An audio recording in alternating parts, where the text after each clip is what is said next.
My name is Chandra Subramaniam. I serve as the Dean of the David Nazarian College of Business and Economics at CSUN. It is my distinct honor and privilege to welcome you to the Eunice and Soraya Nazarian,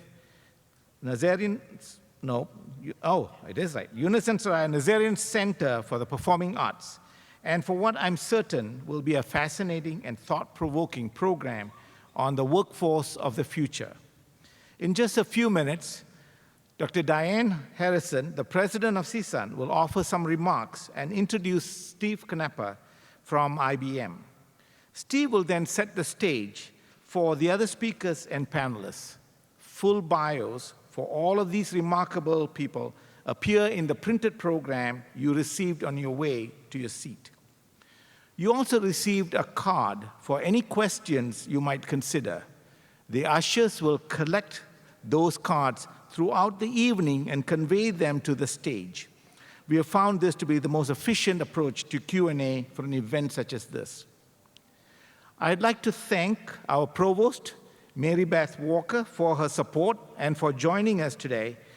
I'm also grateful to my fellow deans for their collegiality and for their interest in this program that will touch on topics that are relevant to so many academic disciplines and programs across CSUN campus.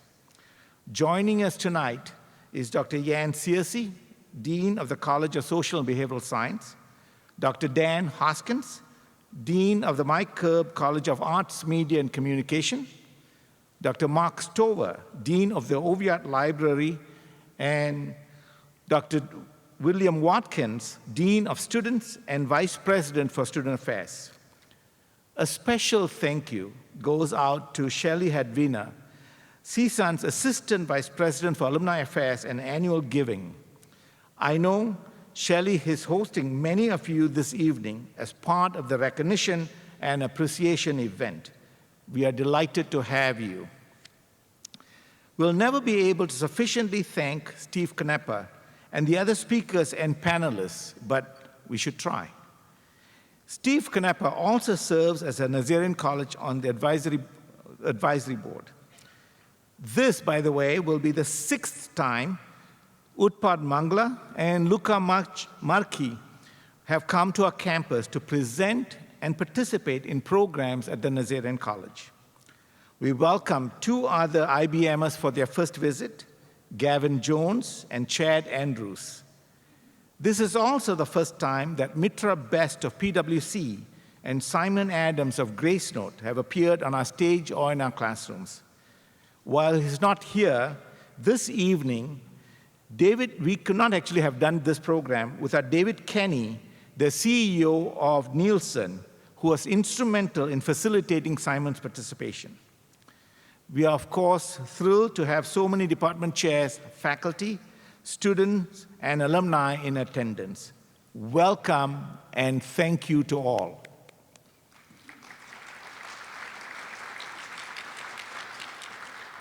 These are exciting times at Nazarian College. Your program actually includes a welcome letter in which I present the reasons why I'm so passionate about preparing our students for the workforce of the future. I know that President Harrison shares that passion. Before calling her to the podium, allow me to amplify just one point. The common denominator at the core of every technology you will hear about this evening is the same: data. So at the Nazarian College, we have developed a strategy with a simple philosophy: data first. We are making changes to our curriculum, our co-curriculum programming, our competitions and challenges, our technology infrastructure, and our engagement of student clubs and organizations, all of them within the data-first framework. It's an ambitious undertaking, and we hope you will follow our progress and engage with us along the way. While leaving you with that one thought, let me now ask CSUN's president, Dr. Diane Harrison, to come to the podium for her welcome and insights. Dr. President Harrison. Thank you. Thank you.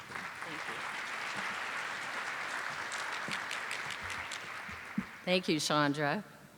And thank you all for what we hope and anticipate will be a fascinating and provocative evening of presentations and discussions. Thank you for coming.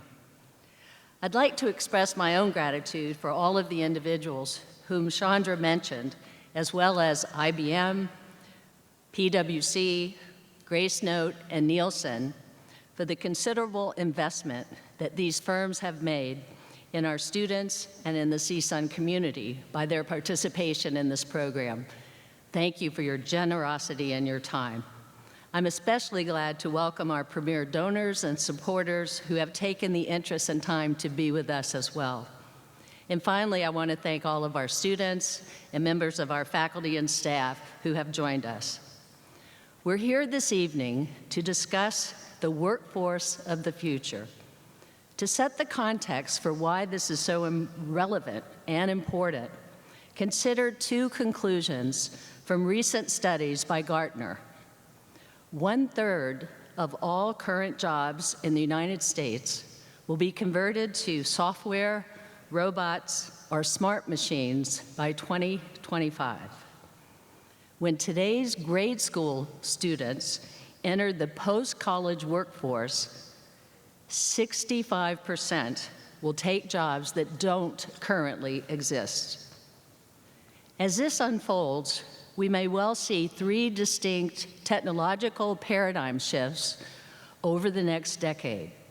From AI, blockchain, IoT, or Internet of Things, and process robotics today, to 5G and edge computing in 18 months, to quantum computing within 10 years.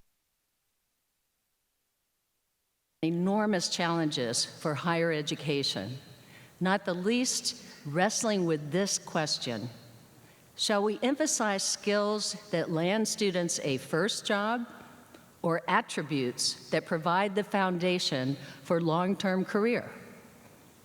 It's a complex question with a simple answer. We need to do both. Across our campus, entry-level recruiters from every discipline and industry demand employable skills. But when C-suite executives are asked what it will take to succeed in the future, they invariably cite the higher order attributes: critical thinking, persuasion, flexibility, and agility, and the ability to execute. In effect, employers hire for skills, but they promote for attributes. Tonight, I'd like to briefly focus on what many of us here at CSUN consider one of the most essential of all attributes for future success. Frankly, we believe it is something that every person here this evening must embrace, and namely, intellectual curiosity and courage. It takes both to step outside our comfort zone and acquire what Chandra mentions in his welcome letter on your program: technical and scientific conversance. Very few of us, quite frankly, will become experts in quantum computing, but all of us will need to have sufficient conceptual grounding with all of these technologies so that we can set context, identify solutions, and seize the profound opportunities that they present. So tonight, we're here to inspire curiosity and courage, and to motivate you to commit to lifelong learning. It's really the only option to succeed and thrive in the workforce of the future. I can think of no better person suited to get us started than Steve Canepa. As with all of our speakers and panelists, Steve's full bio appears in your program. The global business unit that he leads generates more than $10 billion of annual revenue, and it consistently ranks among the most profitable divisions of IBM's far-flung and complex operations. Beyond the enormous administrative effort it takes to manage consistent execution of such an enterprise and the incessant international travel that it also requires, Steve has managed to stay at the forefront of every cutting-edge technological advancement in the past 25 years. He's done this by staying close to executive customers and partners and personally advising them at critical junctures of product development and commercial delivery. And Angelino through and through, Steve has a long commitment to our community, manifested by his extensive civic and nonprofit board service and personal philanthropy. Over the past 4 years, Steve has been a tremendous friend to CSUN. A member of the President's Associates himself, he's an active and engaged member of the Nazarian College Advisory Board. He has personally spoken on campus 5 times, and he has brought tremendous talent for events and speaking engagements from IBM offices in Toronto, New York, Dallas, and the Silicon Valley. When Business Insider recently featured him as among the top 10 IBM executives who are working with CEO Ginni Rometty to position the firm for the 21st century, they specifically cited Steve's tireless efforts with customers and partners in every corner of the globe. Well, tonight, he's here with us on our stage at the Soraya. Please join me in a warm and grateful welcome to Steve Canepa.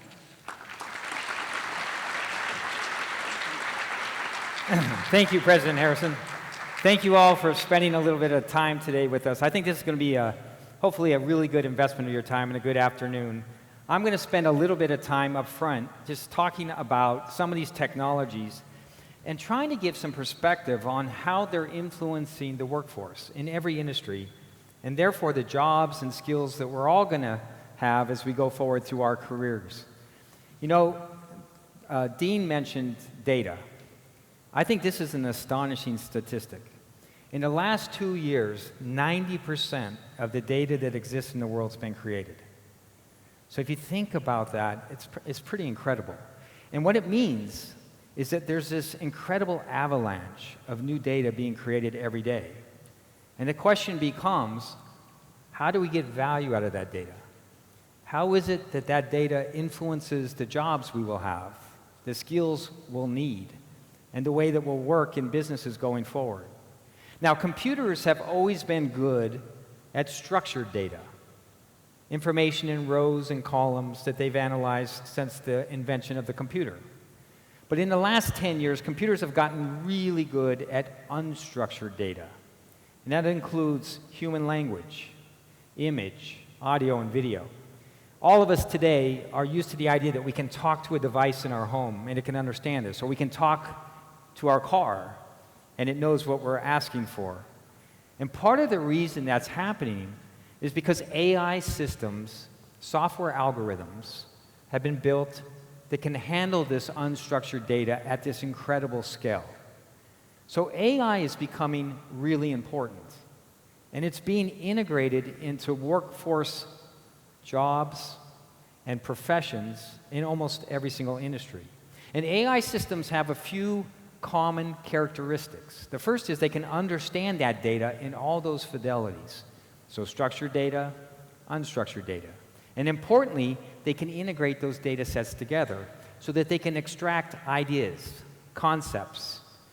They can test the data with hypotheses. They can weigh evidence. And they can measure the empirical outcomes that happen when you test that, which means basically they can learn. And because they can learn, you can train an AI system on a relatively small amount of the data in a big data set. And over time, it can learn the rest. So the curve I just showed you, one of the ways you keep pace with that curve is you use AI systems because they have the ability and the capacity to take that data in at that kind of scale. And what we're seeing today is that's getting integrated into all industries, in all professions in those industries. In telecommunications, my team works with the telcos all over the globe. Our Watson platform today is integrated into their customer engagement systems. 1 billion customers of those telcos now, when they call those call centers in the telcos, Watson can be listening to that dialogue. And it can be analyzing that dialogue, extracting insights, and communicating with that agent about how to handle that customer care in the best way possible, so that you exit that conversation as a customer feeling good about what happened. Here's the important point. It's not person versus machine, it's person and machine working together. Think about a teacher now who wants to customize the curriculum that they're going to teach with the help of an AI system that understands how their students learn best. Or a doctor that's in a doctor's office with a patient in front of them with symptoms, turning to an AI system that has all the benefit of the research that's been done all over the world, the papers that have been written, to use that information to help that doctor understand the relationship between those symptoms and do a better diagnosis. It's happening in almost every industry. We're going to have a panel on media and entertainment in just a little bit. We'll dive into that in detail, but I thought I would start with a video that talks about one of the segments in media and entertainment, the sports segment.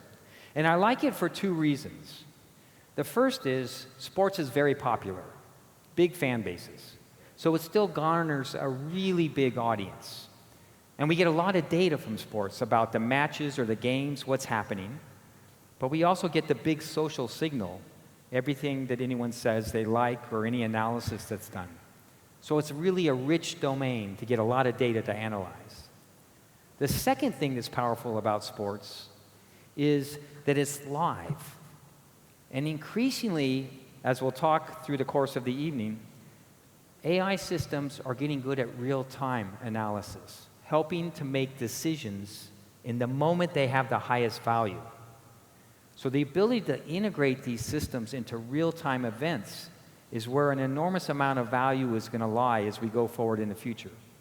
So here's what we do with the US Open in Flushing Meadows. It's the US Tennis Championship, and it happens every year in New York.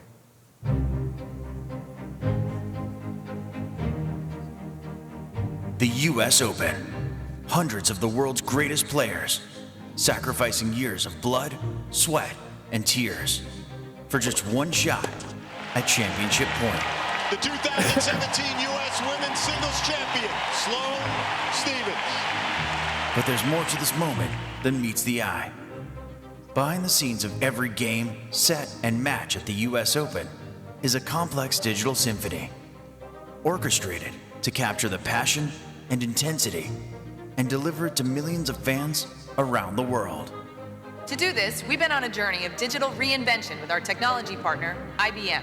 It starts right here with match data, the raw material of the US Open digital experience, the scores and stats, the roar of the crowd, even the emotion on the players' faces.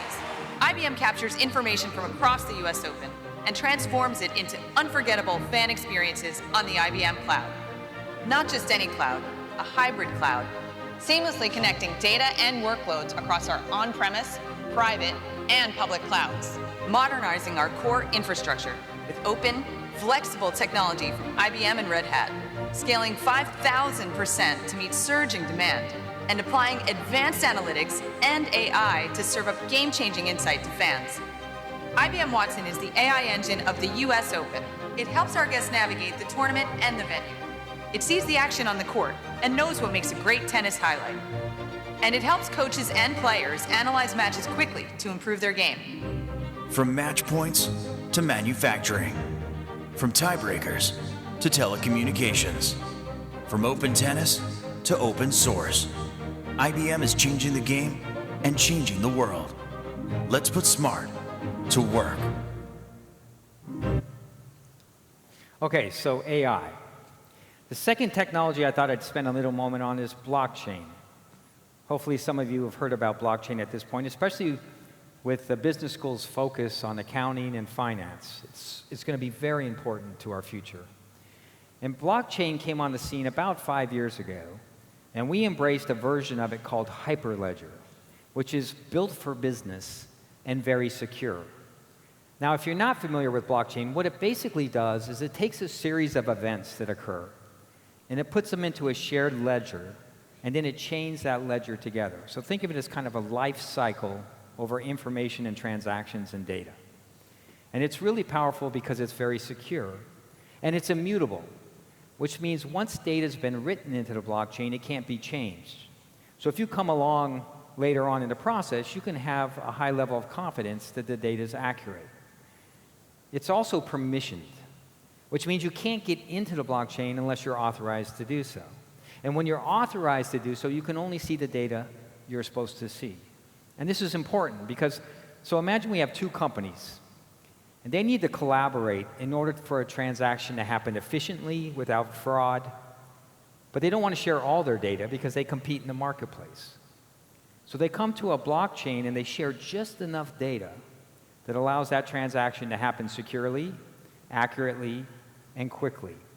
So think of blockchain as kind of an ecosystem catalyst, a way to get firms that are participating in a supply chain or in a workflow to collaborate together more effectively. Now, we've done a number of major blockchain platforms around the world, and these are springing up every single day. I thought I'd just highlight one of them, Food Trust.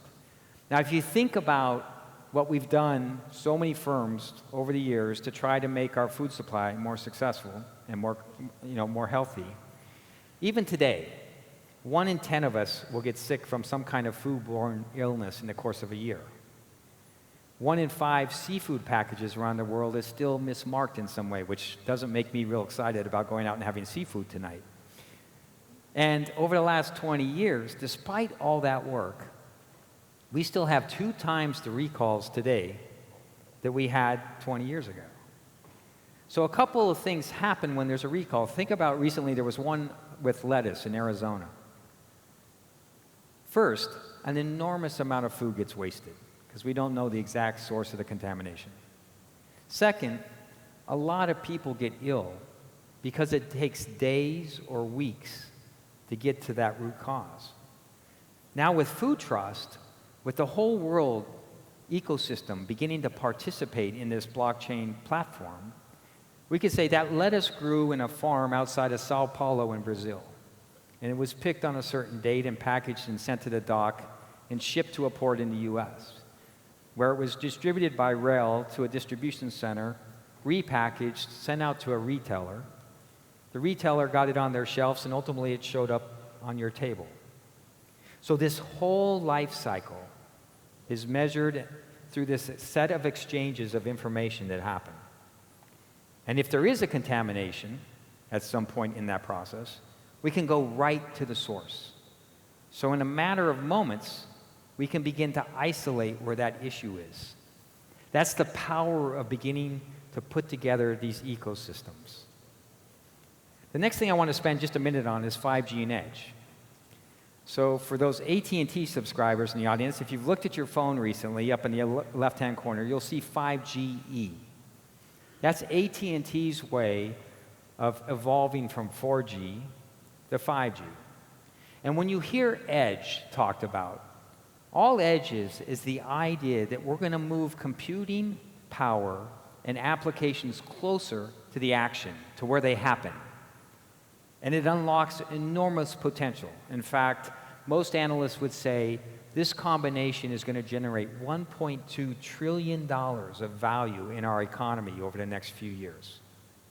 So the question becomes, in the context of tonight's event, with regards to the workforce, what does that mean for jobs? What does that mean for the kinds of businesses that are going to emerge and the kind of skills that you might be able to take advantage of? My coaching is, think about 5G in 3 ways. These are the 3 key attributes that are going to distinguish where 5G adds the most value. The first is, it's going to dramatically reduce latency down to a few milliseconds. So why is that important?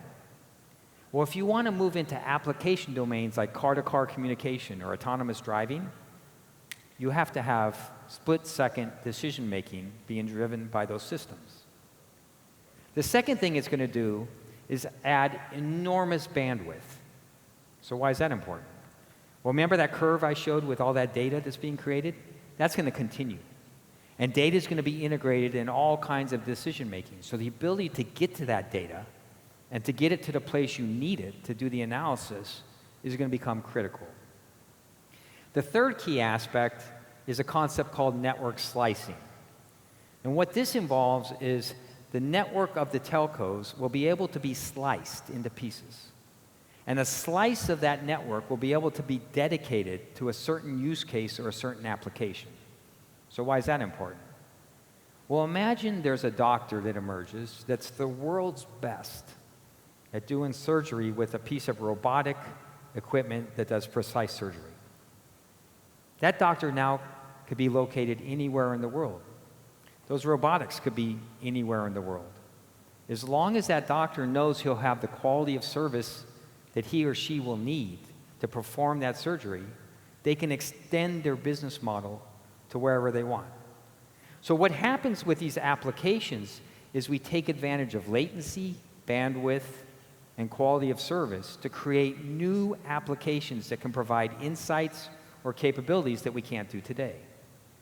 Now, the next thing that's happening simultaneously with this, and I have the opportunity to work with the telcos all over the globe, is the networks in the telcos themselves are becoming hybrid cloud platforms. And it used to be they were very specialized, hardwired, rigid architectures. Now, they're open cloud platforms. So the voice data, the data itself, the image data, the video data, those become software services. And they can be distributed wherever they need to be, at whatever scale they need to be in that moment. And that can extend out to the points of presence in regions all over the country, wherever that access point is. But it also can extend out to the far edge. So start to think about CSUN as not just a campus, but as a platform that can run applications that can help students, faculty, and alumni get value. Or the tennis center in that video I just showed you at Flushing Meadows as a platform that's analyzing all kind of analysis at the same time. Or each of us with intelligent devices now able to run applications that might add value to a service that's happening. The point is, applications and services moving closer to the point of things happening so that we can offer insights as a service, a whole new class of applications and capabilities, a whole new set of jobs, and a whole new set of value that can be created as we go forward. So why is this important? Well, unfortunately, in California, we have a new season. We're in the midst of it right now. It's the fire season. And in the fire season, on Tuesday, things can be really good. And on Wednesday, not so good. So, in a 5G edge world, when this fire starts, wherever it starts, what if in proximity to that fire, an edge platform came to life? And it began to immediately connect together city, state, federal, private sector companies, applications, and data, all put together to extinguish that fire as quickly as possible. And immediately, a whole set of applications emerge. Drones are flying over the fire, capturing video, coming down to an AI platform that's analyzing that video in real time to know where the fire is and where it's likely to go.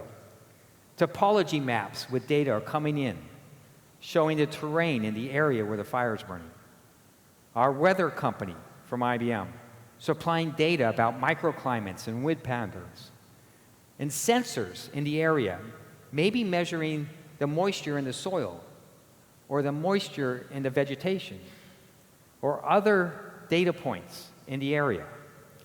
All of that data being integrated together with AI systems that learn every time there's one of these events in order to optimize the response. And then when all the first responders start showing up in their trucks and vehicles, we know exactly where they all are. We've analyzed where the fire is and where it's likely to go and how it's going to behave. And we optimize the placement of those vehicles. And like we announced just a couple weeks ago, I had the pleasure of doing a number of announcements around the world with Samsung. Those first responders might show up with specialized hardened devices from Samsung that allow them to get all that information and insights, and even watches that are measuring their vital signs to know if they're in distress, or importantly, if they're about to be in distress.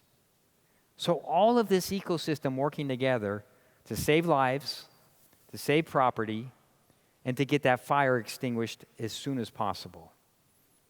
To me, that's the power of 5G Edge, and a whole set of new capabilities that could be built in order to help us get the maximum value out of that data. So let me give you a couple thoughts before we get to the media panel a little bit later on what's happening in the media industry.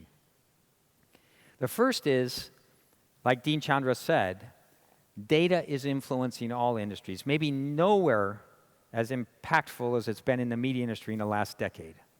All of these OTT providers that we all use every single day are analyzing data at scale, A/B testing. They're personalizing services. They're targeting you with offers. They're predicting what you're going to do based on your behavior, and they're making recommendations that they have a high probability of knowing what you're going to like and dislike. Here's the important point for me. It's a bi-directional flow of information. The data is going both ways. You're consuming that content on those devices, but you're publishing an enormous amount of data as well. What you choose, what you don't choose, what your behaviors are, what you watch, what you want to watch next. And in that bi-directional flow of information, you're also publishing social data about what you like, what you dislike. You're sharing it with your friends. All of that data is being used by these firms in order to inform their business and the functions in their business on how to provide a better service. So now we emerge in this fully digital supply chain in the media and entertainment industry. Everything from the moment the content's created digitally to the moment it's consumed digitally. So back to our theme tonight about the workforce. Think about the functions, the job classes that exist in a media company. Production, distribution, sales and service, marketing, human resources, financing. All of those functions now influenced by the fact that they live on a digital supply chain. Then think about blockchain, which I was just talking about a moment ago. And NBCU that's going to launch a new platform very shortly that's going to be ad-supported. Many of the platforms that have been announced recently, like Disney Plus, are subscription-oriented. But in an ad-supported platform, you make money from advertising. So if a blockchain platform on top of this digital supply chain would know, I got the right ad to the right consumer at the right moment on the right device for the right price, and I knew for sure there was no fraud or inefficiency in that process, I would unlock enormous value for the company. So it's going to influence each of those job functions in trying to extract that extra value. So the last thing I was going to spend a moment on tonight, because next we'll have a keynote around quantum. I'm really excited about this, and I'm really pleased that we could bring this to you today. Quantum might be the biggest breakthrough of them all. Everything I've said so far tonight has one common building block, the bit. All of that sophisticated computing power I talked about, all the way back to the earliest computers that were created, are built on bit technology. And a bit is either a 1 on or a 0 off. And all of the sophistication builds from that. Billions and billions of transistors doing those analysis. When we cross over into quantum, we encounter a new thing, a qubit. And like a bit, a qubit has an on state, a 1, or an off state, a 0. But it also has a state where it's both at the same time. And with that as kind of the new building block, what I'd like to do is introduce Dr. Gavin Jones. He comes from our Almaden research facility up in Northern California. We have labs all over the world that we stitch together to do research and work in quantum. And I'm proud to say IBM's really leading the world in this whole breakthrough technology. It's going to have incredible power to allow us to do things that we can't do today. But we're really focused on what's it going to mean for business, what's it going to mean for the workforce, and what's it going to mean for all of us as we think about creating value going forward. So please join me in welcoming Dr. Gavin Jones. Thank you.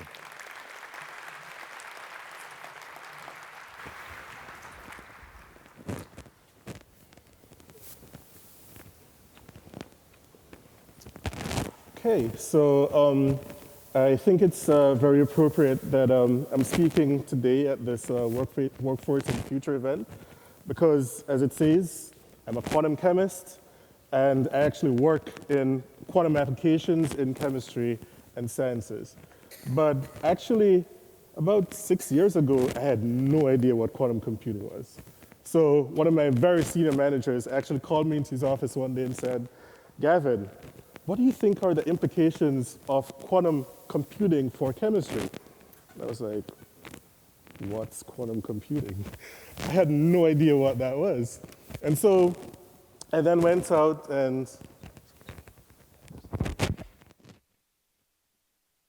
tried to find out more about quantum computing. And when I read up a little bit about it, it said, well, actually, there are no quantum computers out there, and it doesn't seem like there are any prospects to actually make any quantum computers in the near future. So I said, well, okay, I'm off the hook. I'm good. And then about 3 years later, IBM made this worldwide announcement. We have made a quantum computer, and we're using it to do chemistry. And so I was like, oh my God, okay. Well, now I know I need to learn more about quantum computing, especially for chemistry. And so I started learning more, and I started getting really interested. And about a year and a half ago, IBM said, well, we're having this IBM Q Ambassador program where people like yourself can go out and talk about quantum computing. Would you like to do this? I said, well, yeah, sure, I'd like to do this. I'm interested in quantum computing. Of course, I'm a quantum chemist, so some of these principles are not that hard to learn, I think. And so I did the program, and then a few months later, they said, well, actually, we're now starting a new group where we're doing quantum computing for chemistry. Would you like to join this group? And so that's how I became an IBM, that's why I became someone working in quantum applications in quantum chemistry and sciences. And so I've been doing this now for a year, but if you think about the progression, 6 years ago, I had no idea that this even existed. So now I'm sort of like handing off the baton to you guys, because now you're not going to be in the position where you don't know what quantum computing is, you don't know that you can actually use it for chemistry and other applications. You're never going to be put into the position that I was put in, where I walk into the office and I had no idea what they were talking about. Okay, so next, I'm going to give you a gentle introduction to quantum computing. So this video that's going to come up next is going to serve that purpose. Hopefully this works. There we go.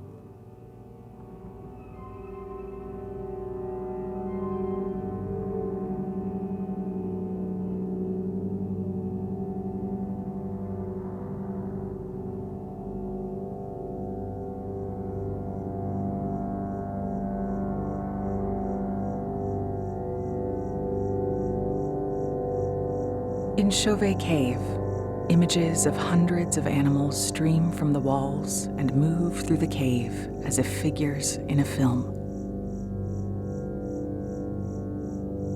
These images are some of the very first instances where humans began to represent the natural world. One might say the modern human soul awakened here. Since then, humans have endeavored to represent everything in our world, to communicate, to teach, to navigate, and to understand.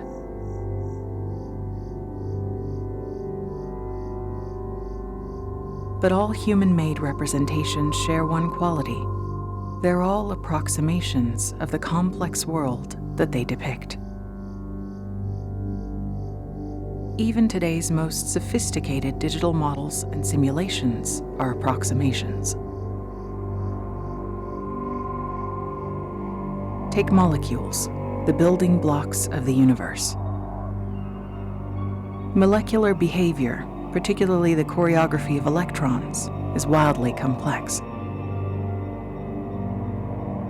This behavior is described by a mysterious body of scientific laws called quantum mechanics.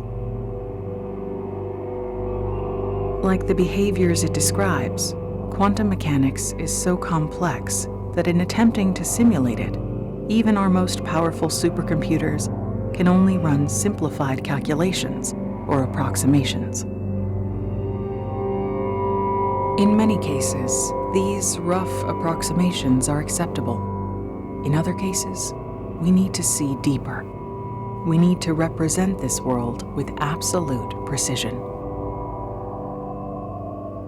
The complexity of the natural world and the seeming impossibility in representing it accurately led the physicist Richard Feynman to write, "If you want to make a simulation of nature, you'd better make it quantum mechanical." At IBM, we are doing just this, creating new systems that we believe will simulate the building blocks of our world with perfect fidelity.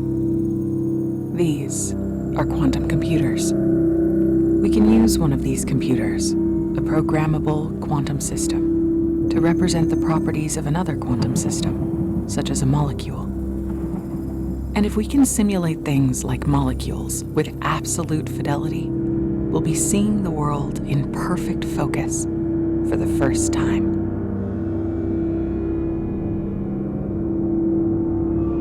The implications are vast and far-reaching. Quantum computers could aid the development of clean energy and renewable chemical manufacturing, enable deeper understanding of photosynthesis, and even help locate the origins of life.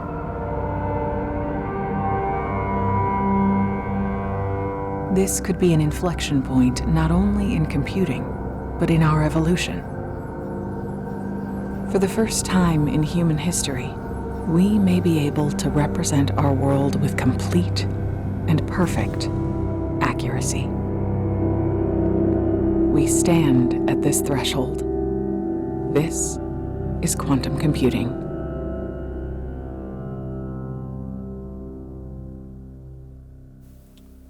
Okay, so after seeing that video, one of the questions that you might have is, how do these things work? Why do we need them? And so I'm going to spend a few moments talking about the motivation for quantum computing. The video mentioned Richard Feynman, and actually he's one of the founding fathers of this quantum computing revolution. Richard Feynman, of course, is a very famous physicist. He's one of the fathers of modern physics. He won the Nobel Prize in Physics in 1965. In 1981, this is when I was just born, IBM and MIT hosted what's called the Physics of Computation Conference.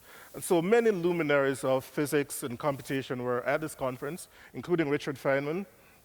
And there they laid out the foundations of quantum computing and quantum information sciences. And about a year later, in 1982, Richard Feynman said, well, he published this paper saying, well, if you're going to be looking at nature, if you're going to be modeling nature, you shouldn't be using classical computers, so computers based on bits. You really should be using a computer that follows the principles of quantum mechanics. And so what do we mean by that? So Steve just mentioned, yes, we have bits. They're represented as 0 and 1. And actually, quantum computers, too, when you measure these qubits, which are the quantum mechanical analogs of bits, they're also 0 and 1. But before you measure them, they're in a state of what's called superposition, where it's a combination of 0 and 1 at the same time. So if you have one qubit, there are two representations of that one qubit. So it's 0 and 1. But with a bit, it's just one representation. When you measure it, it's just going to be 1.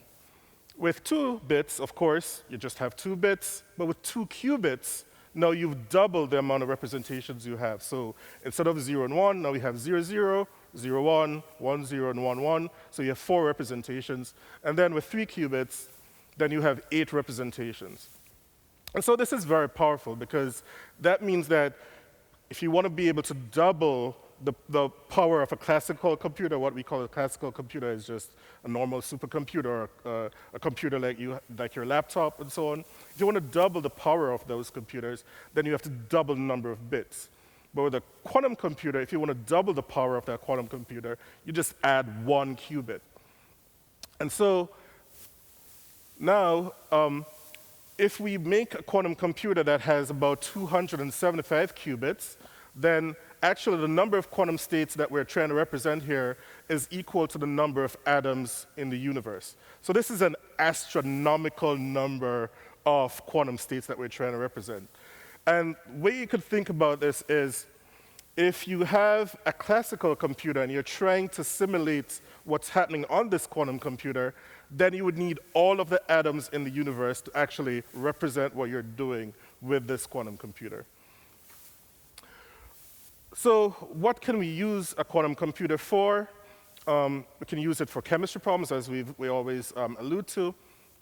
So one example is, okay, some of you, of course, or most of you probably drink coffee. The active molecule in coffee is caffeine. I don't drink coffee or tea, so I don't actually get the benefits of this. But if we want to simulate this exactly, then we need 160 qubits in order to simulate this exactly. And just to put it in context, what does this actually mean? We would need about 1 to 10% of the total number of atoms in the Earth to actually represent this on a classical computer if we wanted to simulate this molecule exactly.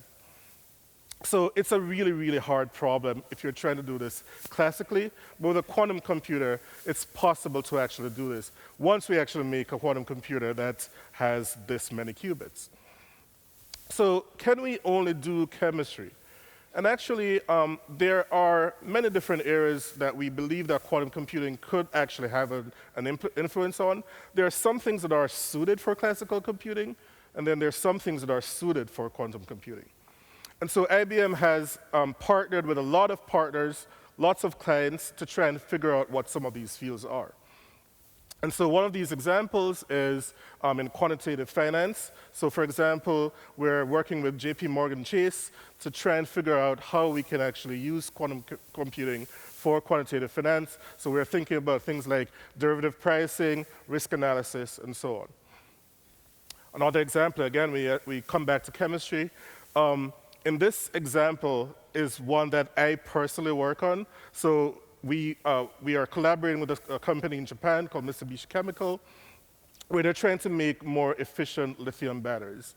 And so we've actually worked on this. We've actually published papers on this where we're saying, okay, we're making some initial forays into trying to figure out how we can actually make some new advanced lithium batteries. Here's another example, and this probably has much more relevance to the automotive sector, but it actually has a wide relevance for lots and lots of different sectors. So this is an example for optimization. So in optimization, it could mean, well, you want to get raw materials from all over the world to make a particular product, and you want them to be routed to a particular location at exactly the right time so that they can actually be used when they need to be used. And so optimization, that's an optimization problem. It's a really, really hard problem, and classical computers cannot do this very well. The other example you can think about is, well, if you're trying to deliver something, and you have to make all other deliveries along the way, how can you do it in the most efficient way possible? And so this is an optimization problem, and this is a really, really hard problem. And we're working with many different companies, including large automotive companies, to try to figure out how to do this. Here's another example, and this is related to the chemistry examples that I've been talking about. So this has to do with molecular dynamics. We're trying to understand how molecules interact with each other. This is also a really hard problem. This has relevance for the pharmaceutical industry and for drug discovery. We want to be able to figure out oh, what is the best way for these molecules to fit together? Is this better than this configuration better than this configuration, and so on and so forth. So this is, again, a really hard problem for classical computers, but we believe that quantum computers could have some positive outcomes for this field. This example here is for complex scenario simulations. Again, this has relevance for the financial sector. And then in this last example, this is on AI and machine learning. We just heard about AI and machine learning. This has relevance for everybody. Pretty much all the industries that we've spoken to, all the companies that we've spoken to, they really want to know how we can actually do quantum machine learning. There is possibility that we can do machine learning with a quantum computer much better than we can do with a classical computer. And so everyone wants to learn how to do this. Okay, so I've spoken about applications. I've given you some of the basics about quantum computing. Let's talk a little bit about the hardware. So I'm going to play another video. And this one will explain about the IBM Q System 1, which you saw at the end of the first video. I know some of you, I see somebody sleeping there. Maybe you need to be woken up a little bit, so this will probably wake you up.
Okay. All right, so just to give you a little bit more information about what's actually inside one of these quantum computing systems. So the IBM Q System 1 sort of looks, the schematic of this looks like this. It's a square box, 9 feet square. It's divided into two sections, one in which you have this canister, and then another in which you have electronics. So the quantum computer actually lives inside of this thing where you have this canister. The quantum chip actually looks like this. And these that you see here are the qubits. And so this Q chip has about 8 qubits. It actually lives on this circuit board. And the qubit, or the Q chip itself, is about as large as my fingernail. The other interesting thing about this is the feature size of this Q chip is actually enormous if you compare it to a classical chip, right? Because if you look at a classical chip, there are millions of circuits or bits on that chip. But here, we just have 8 on this chip. So the feature set is very, very different. We're right at the pioneering start of actually making all of these chips. And so at this point, we believe that we can actually make it better, but we're just starting out on this. So we want to be able to work on this and advance the technology in such a fashion that we can even make it smaller and can actually scale it up. Okay, so this circuit board is at the bottom of this canister. And this canister, the only thing it really does is it cools down the Q chip, or cools down the qubits. So this is really a big refrigerator. But actually, it's a really cool refrigerator because it starts off at around 40 Kelvin up here. And as you go down, it gets colder and colder and colder. So maybe it's around 2 or 3 Kelvin here. By the time you get down here, it's 15 millikelvin. That's actually colder than outer space. So these are some of the coldest things in our universe. Okay, so this now is connected to this cabinet, which has all of the electronics in it. But all you really have here are microwave electronics. So this is how you interrogate the qubits. And you control them and so on. Okay, so I've spoken about the hardware. Well, what about the software? How do we actually control all these things? How do we program them? Well, back in 2016, IBM debuted the IBM Q Experience. The IBM Q Experience is a cloud platform for actually interfacing with these quantum computers. This moment in time, all of you can actually go online, you can create an account, and you can actually start programming on some of these quantum computers. Completely free, no charge to you at all. So everything is done in the cloud. So all you do is you make your program, you send it off to the cloud, it goes to the quantum computer, it does what it has to do, and then it reports the answer back to you. Another feature of this is you can actually program it. So there's an API called Qiskit. And Qiskit is something where you can actually just make up a Python program. You can program the quantum computer, whichever algorithm you want to program in, whichever gates you want to program in, and then it will do what you want it to do. Then it will give you back the answer. But the other interesting thing, or the other fascinating thing about this website, this IBM Q Experience, is actually there's an educational component to it. Because if you go on the IBM Q Experience, you will learn more about quantum computing, you will learn more about the gates that are being used for quantum computing, you'll learn more about the algorithms that are used to program quantum computers, and there's a lot of content in this Qiskit website that you can actually learn as much as possible about quantum computing. Okay, so since we've just started talking about education, now I'm going to switch over and talk about the role of colleges and universities. So not only do you actually learn about quantum computing through this website, through the IBM Q Experience, but actually, I spoke earlier about the partners that IBM has. IBM actually partners with universities to actually help them to teach quantum computing. But also, we partner with the universities to actually drive core advances in academic research. And so we partner with universities to figure out advances in physics, in mathematics, computer science, and engineering, which are the core fields of quantum computing. But also, we want to be able to drive advances for quantum computing applications in chemistry, material science, and AI, and so on. So that is the end of my talk. If you want to learn more about IBM Q, you can go to this website, ibm.com/IBMQ. And if you want to be able to learn more about quantum computing, you can click on this link. Actually, it has content not only to learn about quantum computing, but it also has content to actually that professors and so on can actually take out of it and actually teach their courses. So this is a valuable resource, especially for a university. And with that, I'd like to thank you. I will answer Q&As later on after the panel. And with that, I'd like to invite the panel to come up and go through questions. Thank you.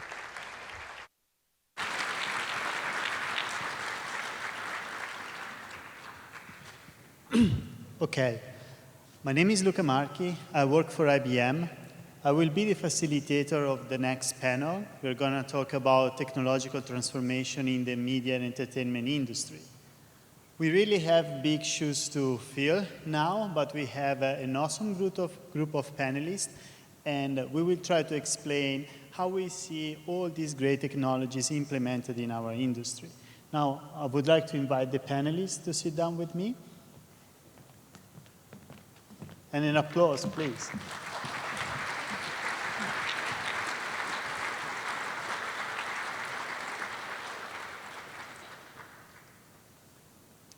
Okay, let's go through a quick round of introductions. I already said my name, Luca Marchi. I work for Steve Canepa in the telecommunication, media, and entertainment industry in IBM. I was part of the original Watson group. So I've been working with artificial intelligence for 5 years now, and I also focus on our blockchain engagements. Chad? Great. First of all, thank you, CSUN. I appreciate the opportunity to be here tonight. I used to work for Steve Canepa. Now I work in our blockchain organization across industry. And if you think about when he was describing food trust and traceability of food provenance, So I'm leading up our efforts to create a blockchain supporting advertising supply chain. Hi, everyone. I'm Mitra Best. I'm a technologist, entrepreneur, future maker, and lifelong learner, back to President Harrison's heed to you. I'm currently the lead partner of strategic innovation and technology at PwC, where I execute on the future big bets that we have for PwC and our clients. And one of the biggest bets, and the one closest to my heart, is the future of work that we'll be talking about today. So very excited to be here. Thank you for coming in spite the rain. It's an honor to be here with the other technology leaders on the panel, and thanks to CSUN for hosting us. Hi, and my name's Simon Adams. I'm the Chief Product Officer of Gracenote. I don't work for Steve Knapian. You will one day. Maybe at some point in the future. But Gracenote is part of Nielsen, and Gracenote is a metadata company. I'll explain a little bit more about what we do a little bit later, but my background, I'm an engineer by training. I've been in sales, I'm now more in general management, and my Chief Product Officer role is more about finding the right solutions for our customers and extracting the problem-solving capabilities of the teams that I run. My name is Utpal. I work for Steve, and I lead IBM's innovation in the telco, media, and entertainment space.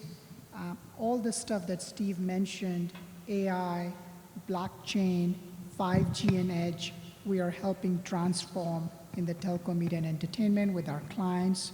And just from a linkage standpoint, I've been with IBM for 20 years.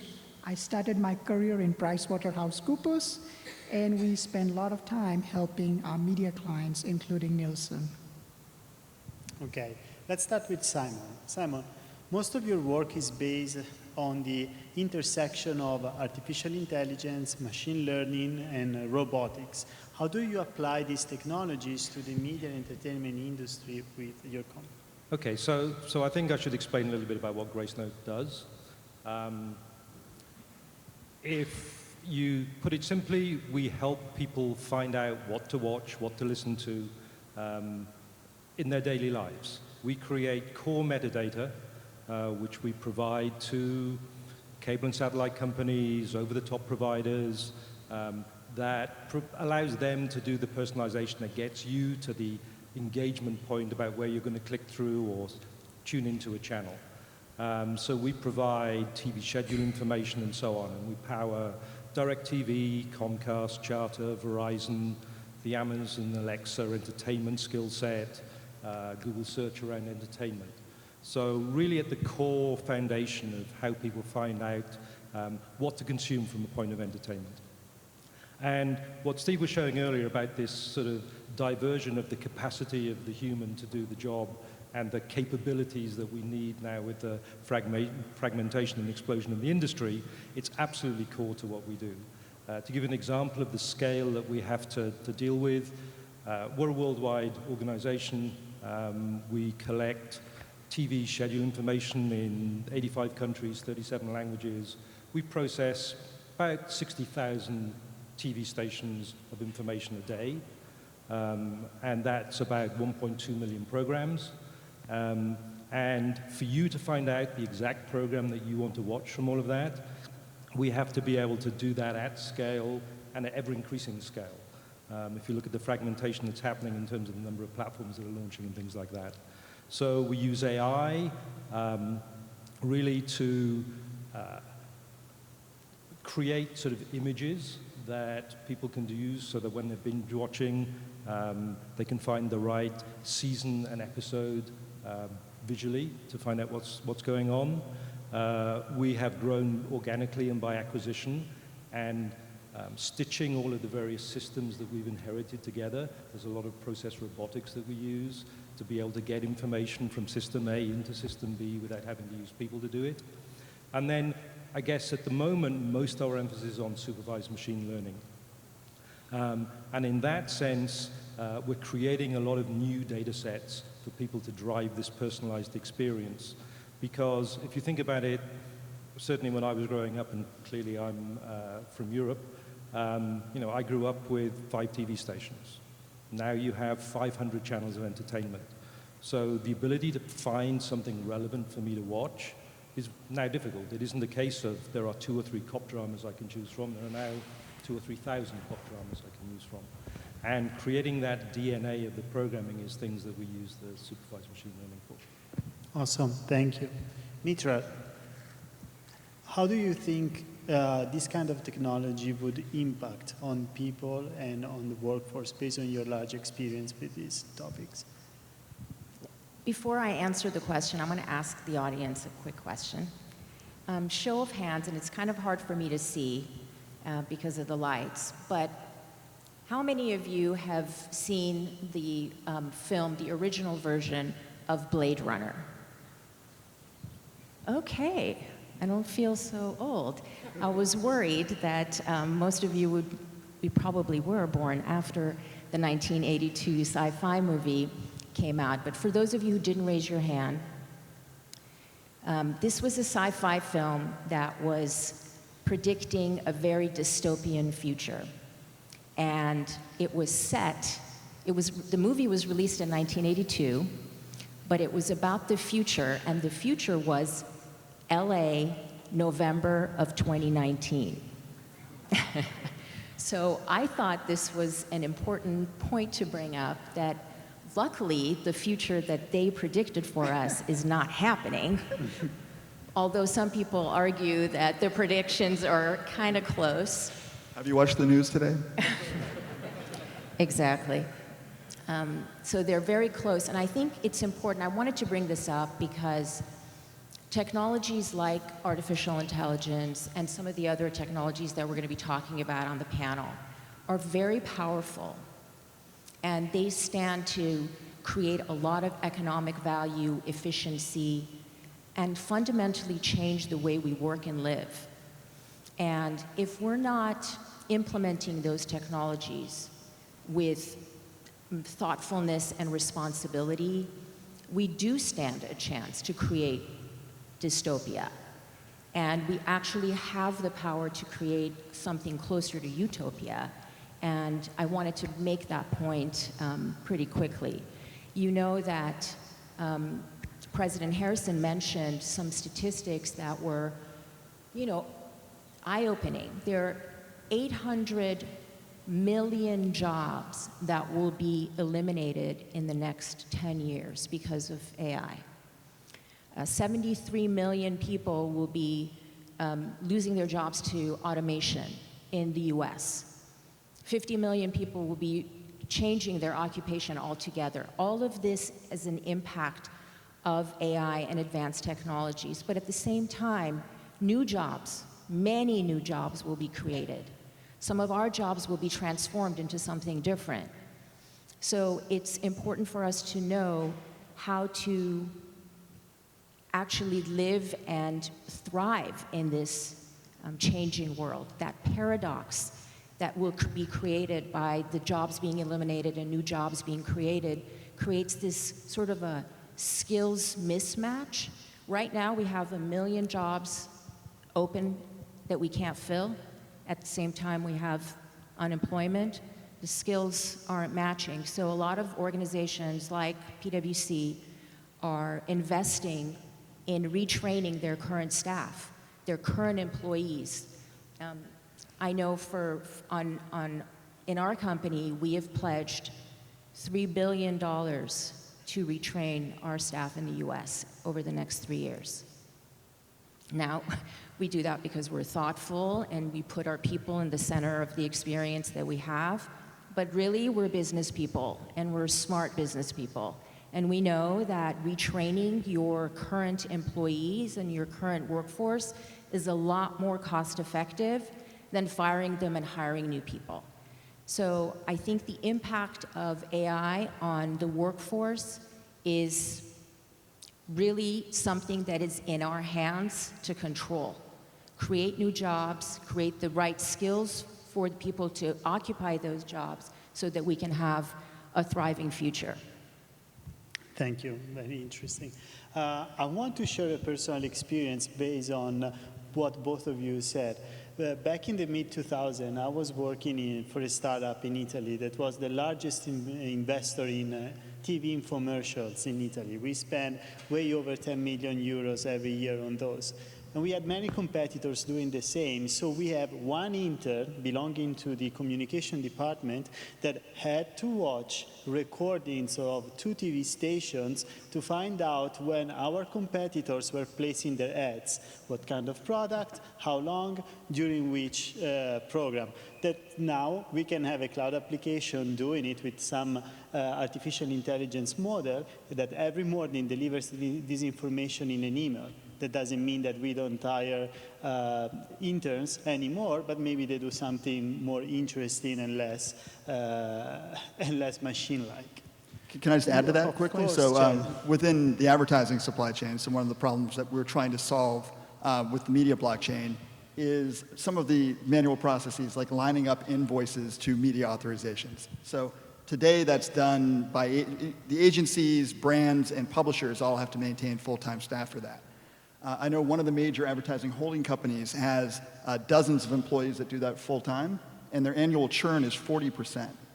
So it's not only not efficient to be doing that labor by hand, but it's not fun and it's not productive. People like to be valued. And toward that, I really like Steve's slide about you have this logarithmic rise in the amount of data. The ability to have knowledge or automated knowledge is also increasing at a similar pace, but we have this linear progression of human capability. I think that's very encouraging and good news for the people in this room. You're needed, you're valuable, because that delta between our capability and potential is life. There's always problems in there. There are fires. There are things that have been, for time immemorial, there's things about the human condition needing to solve for poverty, for famine. There are things about how we express ourselves. There's things about how we come to terms and understand our psychology and gain approval. All those things, all those problems need to be solved. And when you solve them, it's not finite. You don't solve them and it's done. In fact, the technology itself can create new problems. So what's really happening now with technology is we're reaching a new set of it's a new paradigm for how we're addressing those problems and how we're using data and we're using the machines plus the people to really get to a point where some of these things were unsolvable. But if you look, we often get mired in the dystopia and how things seem to be getting worse. But if you look at most of the global statistics, they're actually not. They're exponentials in technologies across industries that are really kicking in now that are really promised to be able to solve some of the problems that we think are actually getting worse. Things are actually getting better. Outside of problems like certainly global warming or climate change, certainly seems to be on a poor trajectory. But if you're looking at the overall health of people, the overall wealth of people, the ability to feed ourselves, things are actually improving. And so that's the opportunity for the people in the room, is to get involved with creating the technologies, with writing the algorithms, with creating the businesses that actually address those problems with technology. Mitra, how do you help your clients understand the centrality of people in the implementation of new technology and the adoption of new technology in their business processes? So I think it's important to understand that, I think Steve must have mentioned this. I know we each have to say Steve one time at least on stage, so I wanted to get that in. No, we each have to work for Steve at least one time. He used to work at my firm, and then he worked at Steve, so we're all like degrees of separation away from each other. I think what's really important is that machines aren't really taking over our jobs, that it's really a blended workforce of people and machines, that machines they didn't fall from the sky. I mean, we created them, and they're there to help us have a more rewarding lifestyle and experience. One of the things that you mentioned about sort of this augmenting, we always need people, and President Harrison also mentioned that, something that I did as an undergrad at UCLA, I studied computer science. I remember one of my senior projects was to write an automated paragraph of a story which took input, as its input, one sentence. And then you'd have to, I wrote the software that would create this paragraph of a story. It was hard as hell. It was, I mean, it really was challenging. And today, we have news agencies, AP News Agency, that has automated the news story writing for all the corporate, quarterly corporate earnings. They now cover 4,400 companies as opposed to the 300 that they covered before the automation, with the same number of reporters, and they freed up the reporters' times by 20%. What did they do with that 20%? They asked the reporters to do higher level, more impactful, thought-provoking stories where their curiosity, their creativity, the human skills could come into play and connect dots that the machine learning algorithms hadn't mastered yet. So there's a place for humans and machines to work together, and the implications are not just for the employers and the employees, it's really for the functional organization as well. HR now has to deal with how people and machines work together. And I think these are all implications. And in media, I think we have huge disruption in the workforce because of all of the things that you're building, all the things that you're building, all the things that you're building. However, the creativity is what basically makes the media and entertainment work, the creativity of humans. So think about, we try to advise all of our clients to think of technology as their friend, and without this friend, you will not survive, but it is your friend. I think it's interesting because I had a conversation with our CTO before coming to the panel, and I said, you know, what are you looking for from the people that we're hiring now? And of course, you know, more data scientists, more data engineers, people with higher mathematics capabilities and so on. But actually he said, you know, it's changed a lot from, you know, an engineer when, certainly I did my engineering degree, you expected to go into a cubicle, you'd write some code, you'd go home. Maybe you'd engage with other people in the office or not. But now there's a lot more human interaction in terms of being able, the skill sets, the human skill sets of working with teams, being collaborative, because it isn't just one person that can provide the output anymore. It's a lot of people, and you've got to have a very diverse set of inputs to get the outputs that you need. So I think things are, you know, that whole capacity side, the thing you were saying about upscaling people's ability to add value is really important. Yeah, and just as a point, so I think this, you know, vision that some have about the dystopia, it's sort of based in the sense that the technology is not going to serve humanity. And there's an opportunity for us, to create technology that does serve humanity. And so there's something very biological about us wanting to improve our condition. And so I think if you take the optimistic view that these are tremendous tools, all of that data that's been inaccessible to us is valuable. All that knowledge that we can cultivate in those tools are incredibly, you know, the potential for us to improve our condition or to redefine our condition is enormous. And I think this generation to come is going to start to reap and imagine things that our generation couldn't even imagine because of the potential of this technology.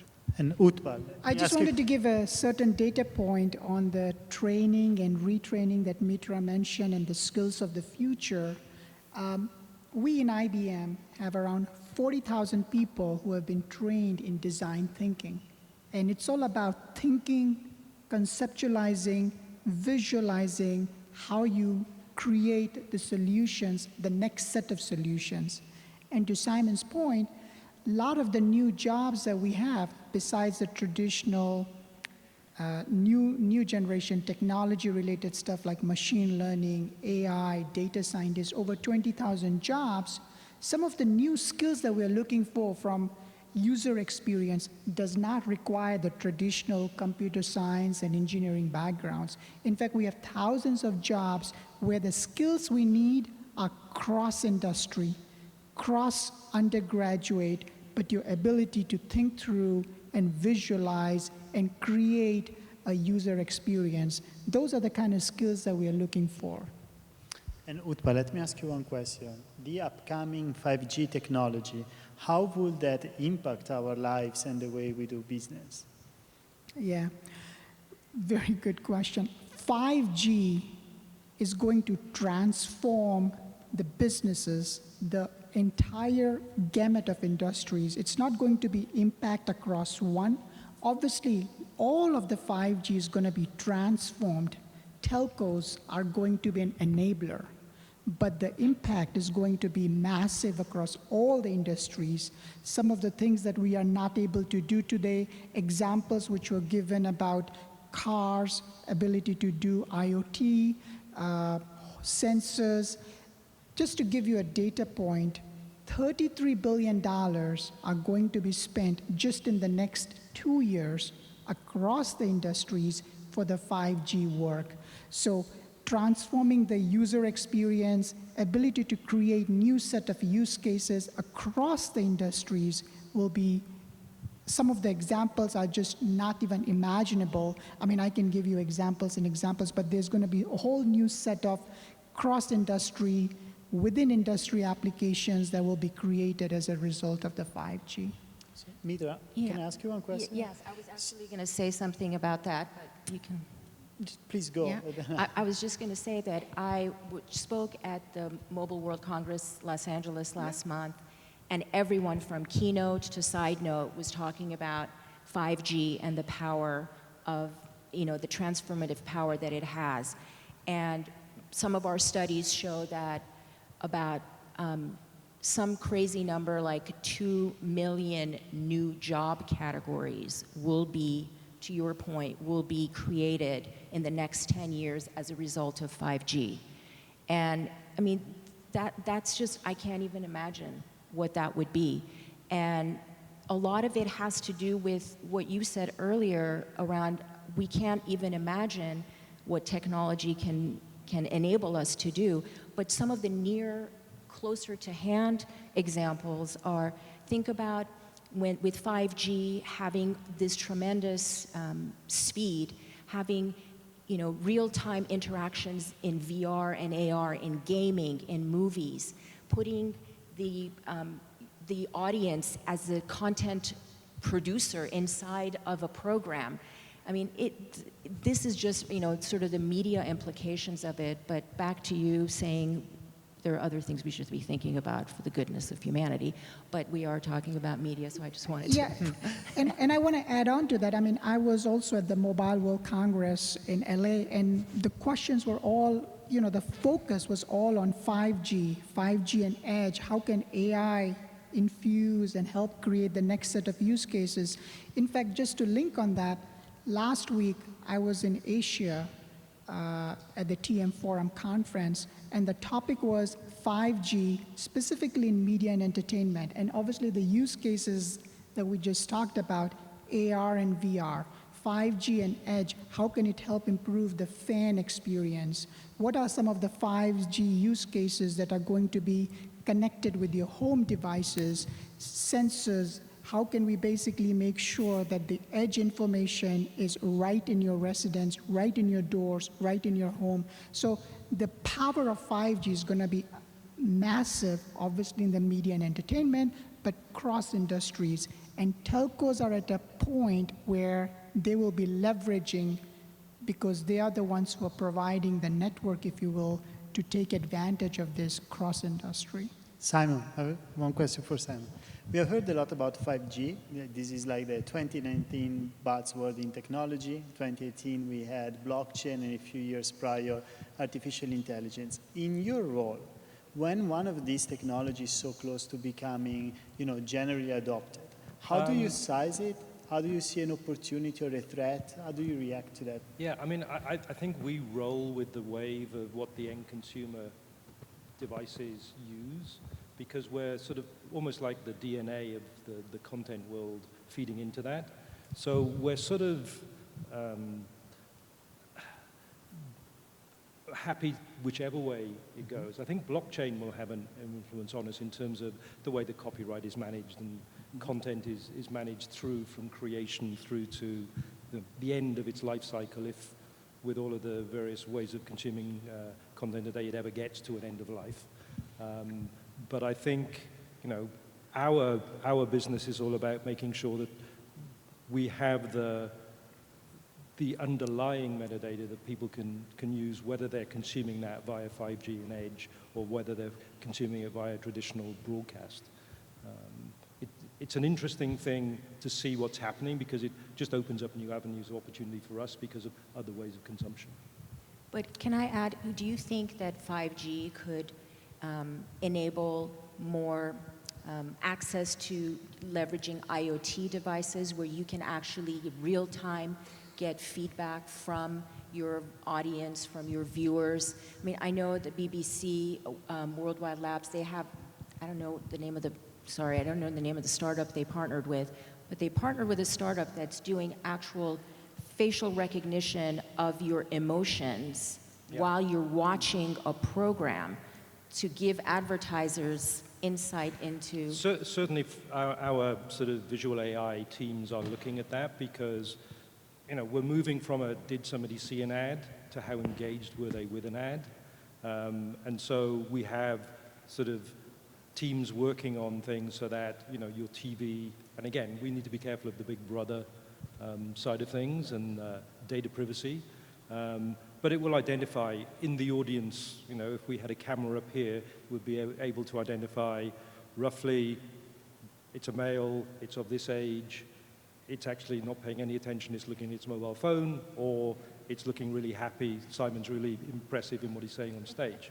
You know, so that sort of technology is coming, absolutely, and that feedback loop in terms of being able to provide more and more personalized and targeted stuff to actually keep you engaged in what you're seeing. Imagine if we could recognize if we could have woken up the person that was sleeping.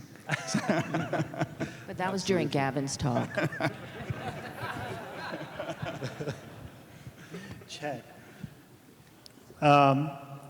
is there something in your industry that it is not technically possible yet, but you believe will be a big breakthrough in the near future? Yeah, and I'm going to say I don't know that it's not technologically possible, but certainly it hasn't been implemented yet. So we have all, for better or for worse, really become products of the open web. So there are a few walled gardens that collect really enormously valuable signal about our behavior, and they're able to sell advertising against that. There's trillions of dollars of market cap that are the reward for that. But I saw some statistics through a service provider recently that suggests that 2/3 of the quality signal about us is actually gathered outside of I'm just going to call them walled gardens. We're not going to call anybody out by name. But, and yet 70% of the digital marketplace for advertising is controlled by 3 large Silicon Valley companies. And so if you think about it, if there were a fair, neutral, democratized marketplace, 70% of that market would be controlled by those who collect the signals outside of those walled gardens. So if you kind of ask yourself, well, why hasn't that normalized? Why hasn't water found its level there? And it might surprise you to realize that the answer to that is actually not a business reason. Because, by the way, that data tends to be owned by the telecoms, it's owned by brands and CRMs, by a number of technology providers. The reason it's a technical limitation, because if you have first-party data about your customer today, and you go start to pool that and federate that, there are a lot of vulnerabilities in that supply chain now where somebody's going to be able to arbitrage on your data. And they're going to ultimately be able to assimilate that data and sort of steal your proprietary data edge. But what if there could be, using blockchain technology and other technologies, a way to strip out the personally identifiable information from data sets, pool that, create predictive segments around hypotheses around how different people are going to respond to different types of campaigns, and then be able to have a marketplace that optimizes for the liquidity in that marketplace. It says we're going to inform the data sellers for how they should be pricing the data buyers for how they should be optimizing to buy against those audiences. And when it comes time to actually deliver those advertising impressions to those individuals, there's a hash on the blockchain that can go in, find the individuals, deliver the ads to their IP addresses, but not reveal or betray the identity of those people. So you get something that's called a zero-knowledge proof, saying somebody that in this set has been reached, the contract has been fulfilled with an automated smart contract, it should now be reconciled and paid, but you don't know who it was. So the implication what I've just described could be profound. it essentially could be now not to diminish the quality signal that is collected by the walled gardens. It's tremendously actionable and valuable. But I think what you will see eventually, I can't predict the number of years, I tend to be bad at that, but I think you will see a federated, democratized consumer data marketplace, and as a subset of that, you're also going to see what's called data sovereignty. So we as consumers, I believe, should have I think that data ownership and transparency should be a fundamental human right. So there are already some companies out there that are creating data wallets that allow you to assimilate data about you. It can happen at the device level, it can happen at the browser level, and be able to fully encrypt that. So imagine the combination what I've described. The ability for me to say, I'm going to have a one-to-one relationship with everyone that I choose to release the encryption keys to my data to, and I'm going to be able to dictate the terms by which I'm willing to do that. And then you have an open marketplace that's not controlled by some large centralized companies, where you can have open innovation in terms of how people are using that data in order to be able to create value between advertisers and consumers. Because just one more thing, you asked a question at the beginning of show of hands. Who finds I'd like to ask this question. Who finds advertising valuable? See, that's shocking to me, because I grew up in an era, like, remember Uncle Sam, like the way we used to get people to go to war was through advertising, right? People need goods and services. It's, historically, marketing and advertising has played an enormously valuable role in our economy. And yet, because it's the relationship between the advertiser and the consumer has been broken by this fragmented set of pipes, the majority of us don't find it valuable, and I find that fascinating. So that can be fixed, and it can be fixed essentially by taking out the intermediaries in the value exchange and having a pure relationship between the data and those providing value in exchange for that data. I think that you're spot on. Please applaud. You're spot on, because I've been grappling with this, me as a company, me as an owner of my data for a while. But I think what you're suggesting, the implications in the workforce are going to be tremendous. Think about all the intermediaries that are going to be disintermediated. All the lawyers, the accountants, the ad buyers, the ad agencies, and now you actually have a one-to-one relationship with the consumer. The producers and the consumers have this one-to-one relationship. You can set your own prices based on the market economy around that. And can you imagine how much that will empower content creators to become owners of their own businesses, because they now don't have to bear those overhead costs of the whole supply chain, and how every person can become their own business owner with whatever they're willing to sell, either content or information about themselves. The other thing I wanted to just mention from a business standpoint, which is changing and will become more and more in the next few years, is the creation of ecosystems and platforms. And so as each and every company innovates and creates something unique, the ability to create and integrate into a platform and create an ecosystem will become very critical. So some of the jobs of the future depends on the ability to create those ecosystems. And as Chad and Mitra mentioned, data privacy is very critical, but the ability to share that data, restricted data across the platform, will become very, very important. And so having jobs like data scientists, security experts will become more and more paramount over a period of time. And also the ability to create apps in a hybrid cloud environment. Some cases you need data on a private cloud, some are on public, which is very well available, but the ability to have applications orchestrated across the hybrid cloud, multi-cloud environment, those skills are also going to become very, very critical. Simon, Chad really challenged the role of advertising in current life. What's your point of view? Is there something that needs to be fixed? How can it be fixed eventually? I mean, it's interesting. So, as I said, primarily Gracenote is directed towards sort of content discovery. But one of the technologies that Nielsen bought us for is actually the ability to have content recognition on smart TVs. So we have a business that we acquired 3 or 4 years ago that basically has embedded technology in a lot of smart TVs. And again, you know, it's an opt-in technology, not an opt-out technology because of the way that things are going. But basically that allows us to know, you know, what's happening at the screen. So are you watching the CNN broadcast channel? Are you watching Disney Plus? Are you playing the latest Call of Duty game, and how far through it are you? And to give us the ability in decisioning, which you were talking about sort of targeted, personalized advertising, to be able to deliver targeted advertising into that platform in place of the standard broadcast methodologies that you get it today. So there is a lot of interest in sort of advertising and measuring not only how many people are seeing it, but how engaged they are with it. That's really important for us going forward. Okay, thank you. And first of all, I would like to encourage people in the audience to ask questions through the cards that you should all have, so that we can make this a little bit more interactive. And I would like to ask a question to the panelists, one of the questions on the card. So what are the ethical implications of these new technologies, in particular AI, and how are you addressing these issues in your daily work life? If I can take that first. So again, I think it comes back to transparency.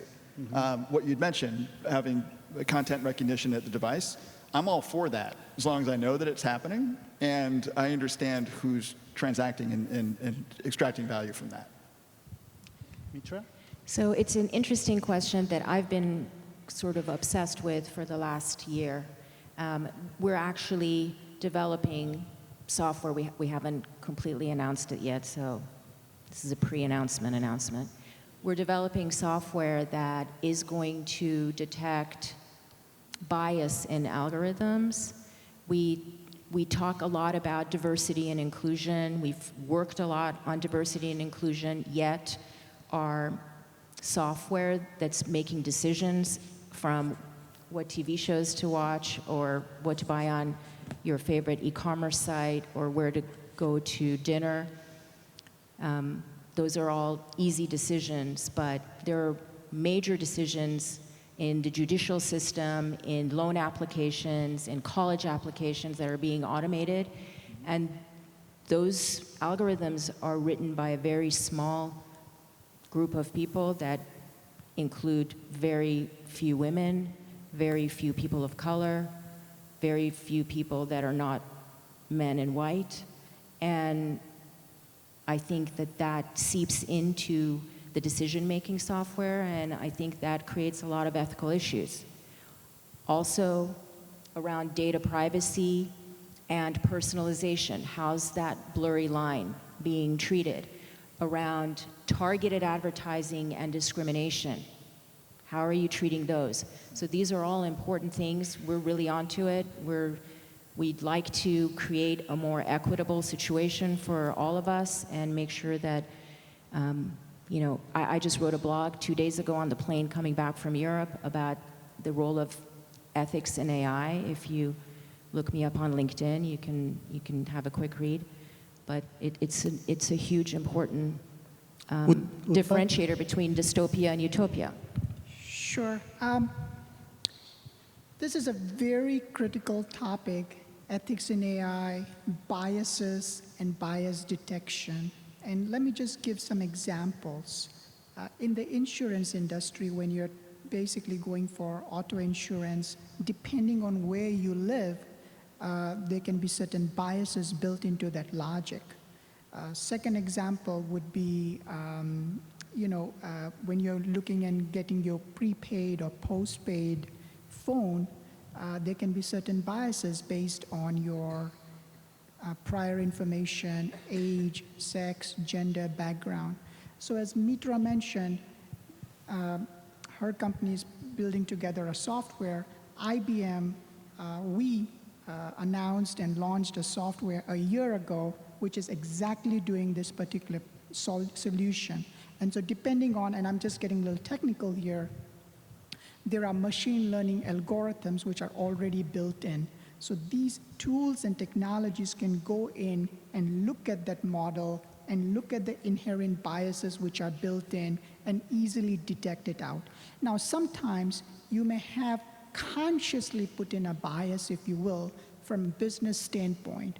And so if you have done that, you can basically look at it and keep the logic. For example, in some cases, you've put in a certain logic, you can call it a bias, where you don't want this thing or this particular product to go to anybody less than 18 years of age. So you can call that a bias, but that's a positive bias. As far as the negative biases are concerned, you can then look at these models which are built in and remove those biases, if you will. Okay, we are close to the ending. I would like to invite Dr. Jones back on the stage, if we have some live questions on quantum. While he comes here, I would like to challenge our panelists with tough questions. Can each one of you tell us one job that you have seen in your business in 2019, 2018 that didn't exist before?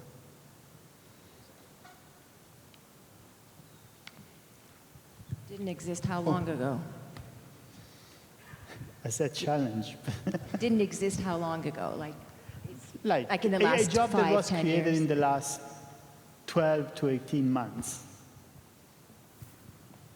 I mean, I can. I mean, we have obviously very large databases of information, and going back to the discussion about diversity and inclusion, we are being asked now, we're employing a lot more, well, actually, we've started employing a lot of data scientists to dig into that data, to write code, to analyze that data so that we can generate diversity inclusion figures for the academy, for the studios, so that they can understand how they are doing in terms of their production side of things to start to reflect the diversity that's available in the world today. So data science is a huge growth area for us and something that really we didn't have certainly 2 or 3 years ago.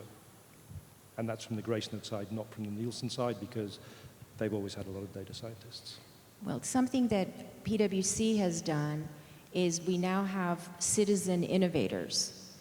We've upskilled in the last year 55,000 people in our firm to understand data, to be able to write simple algorithms around making bots, making workflow, and we've created an app store in our company, internally called Digital Lab, where all the citizen innovators can contribute what they've built for other people to consume. So they now are called, sort of digital accelerators and digital innovators. So that was a role we never had before, and I haven't heard of anybody else having it. I can give certain examples too. I mean, more close to my industry, which is the telco, media, and entertainment. Just getting a little bit more technical again here. In the network space, 3 or 4 years ago, you would only have the traditional network engineers. Now, in the network space, the jobs contain network data scientists, network security data officers, and network robotics SMEs. So those are the ways the jobs are getting transformed. The other thing I would say at the C level, you probably never heard of Chief Data Officer 4 or 5 years ago. Now they're having CDOs not only at the executive levels at the top of the company, but even for each and every line of businesses, they're having CDOs for their respective LOBs. Same with the Chief Customer Experience Officer. 4 or 5 years ago, we never had that kind of stuff. Now it's happening at each and every line of business. I've got two, I'll say quickly. One is a lot of the clients that we're working with are trying to come to terms with how they write smart contracts, and whether that's a reskilling of existing attorneys or whether that's a new job entirely. And the other one I'll throw in the hat is my job. So I'm helping to convene a network. It's a team sport, so I'm working across technology companies, brands, ad tech firms, publishers, and getting them to work in concert in an ecosystem approach. That really hasn't existed because you're talking about now a single platform that's creating new means of value exchange. So having people like at an enterprise role that are bringing that together is something that I think is a new phenomenon. Yeah, well, I'm a future maker. Did you know that, Joe? I built ecosystems. I would like. Actually, I want to make a comment on that. It's interesting. So one of my cousins is an attorney and he's hiring people. I've never seen this before, but the primary skills before was obviously law background, experience, etc. Now when he posted the job resumes for his company, it said obviously the law background and experience, also said ability to understand and have technical experience in the new technologies. Just one comment on that. New technologies can also create jobs that are not necessarily technology-driven, where you don't need technology skills. Chad and I do a lot of stuff in blockchain. One of the most important things in blockchains is governance. Not how you develop a blockchain network, but how you bring together these companies that usually are competitors, and you convince them to work together for a greater good. That requires a lot of soft skills, which is not sales. It's governance, it's team building, it's ecosystem strategy. And in IBM, we're really developing these new skills from the ground up because they weren't required before in that form. So that's a new job, not necessarily for a technical person, but created by a new technology. Yeah, and just what about Gavin's job? That's new. Yeah, that's where I was Quantum going. chemist, whatever that was. Just to add on, exactly. Just to add on what Lucas said really quickly. Sorry, I've lost my train of thought. I had a quantum moment. Can I go to Gavin for one question? So we have a question on quantum, okay? Very interesting one. How can quantum impact cryptocurrency? What would happen if China really cracks cryptocurrency with quantum? But maybe we can expand it to other fringe technologies. Okay, so I actually am not allowed to answer this question. But what I will say is that in terms of crypto and mining and so on, what I will say is that or cryptography in general, what I will say is that in terms of when quantum will advance to the point where cryptography will actually be threatened, that's going to take millions of qubits. Where are we today? IBM has announced that we've just built a 53-qubit quantum computer. So at this point, crypto is not threatened at all. Another thing is that, well, in order for you to get ready for crypto, there are things that you can do from now to actually get ready for that point. For one thing, you can change from, say, the type of cryptography that we have now on the internet, which is, I believe, 128-bit cryptography, to something that's larger. You can change to other types of cryptography protocols. But apart from that, I can't actually answer that question. I'm not allowed to. Okay. So we have a lot of questions, and thank you, because they're all very interesting and challenging. There's a big group of them are really focused on how can we get prepared to these new technologies. And I'm looking at Mitra, but then I invite everybody else to feel like we have a young audience of college students. What can they do to be ready? Well, it's a question that I get asked a lot because of my role. Most of my friends and colleagues ask me, what should I tell my kids to study? What should they be prepared for? And I have my answer has 4 parts. One goes back to something that President Harrison said, lifelong learning.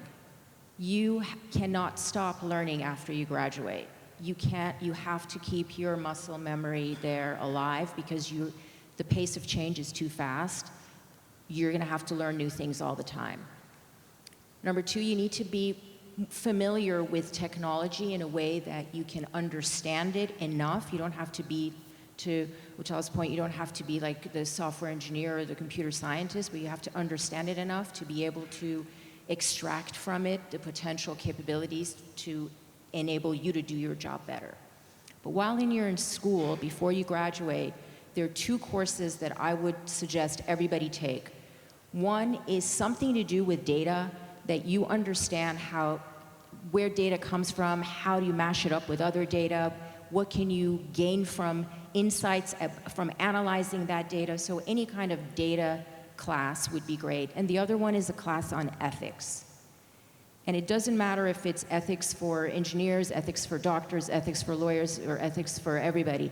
Just take an ethics course. There's going to be so many moral issues that are going to come up in the course of your work and as you grow into a profession, that having that mindset of being sort of on to those questions is going to be really important for your success. And Simon and Utpal.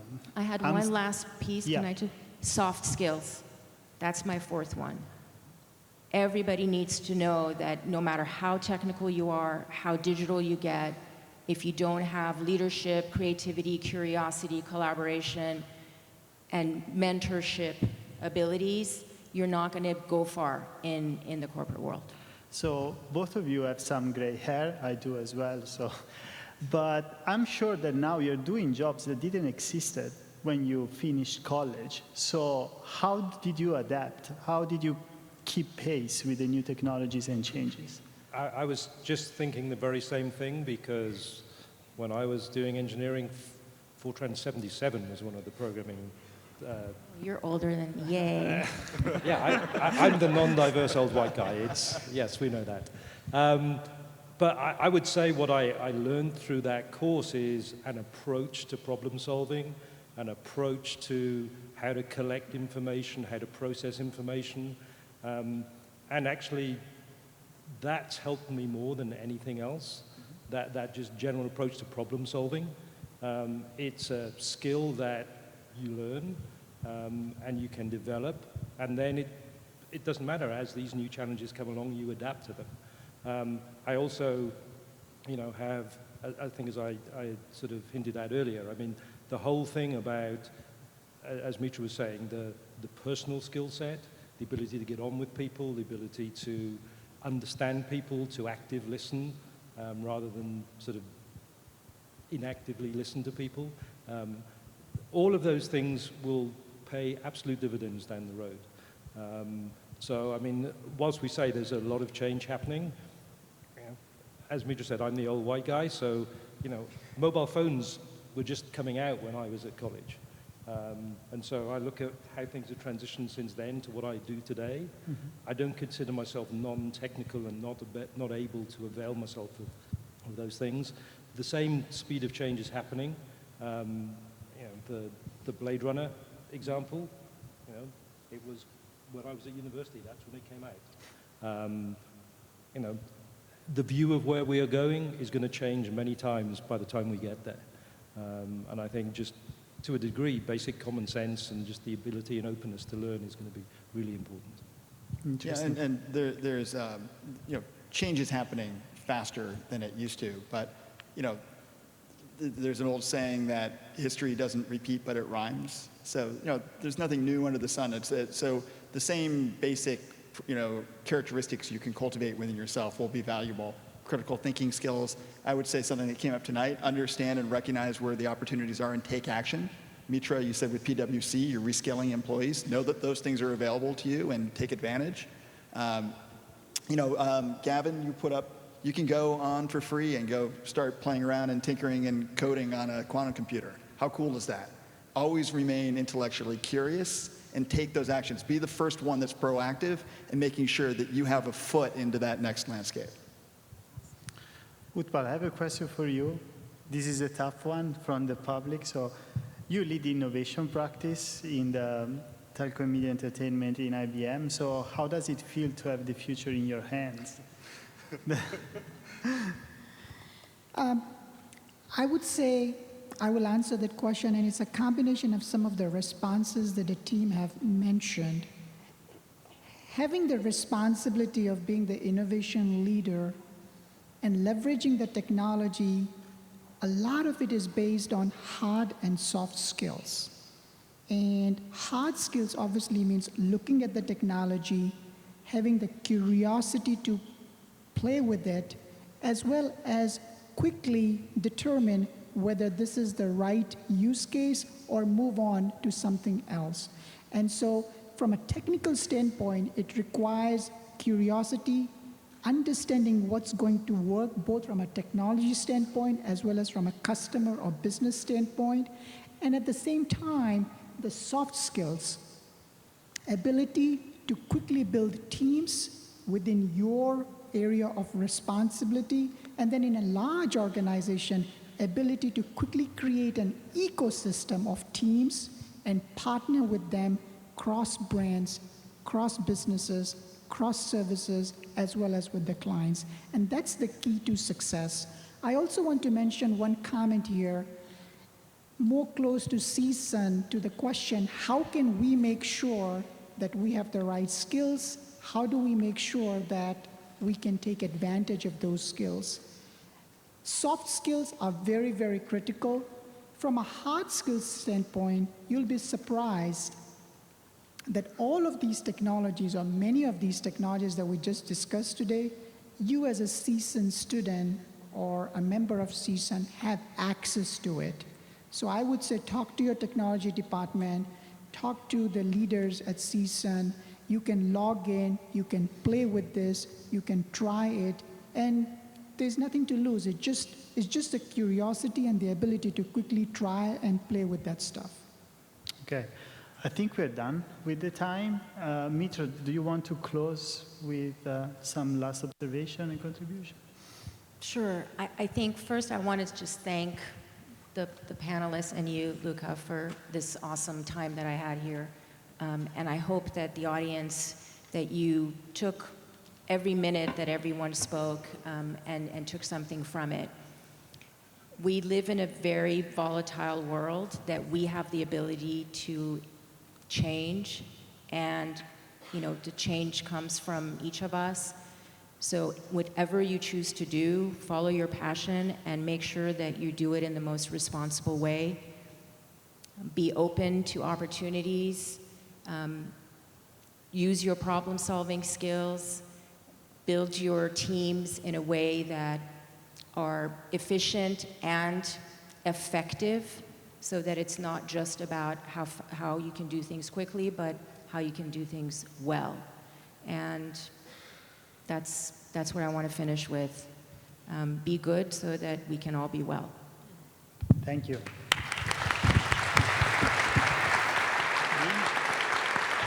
Thank you. Wow. That was just fantastic.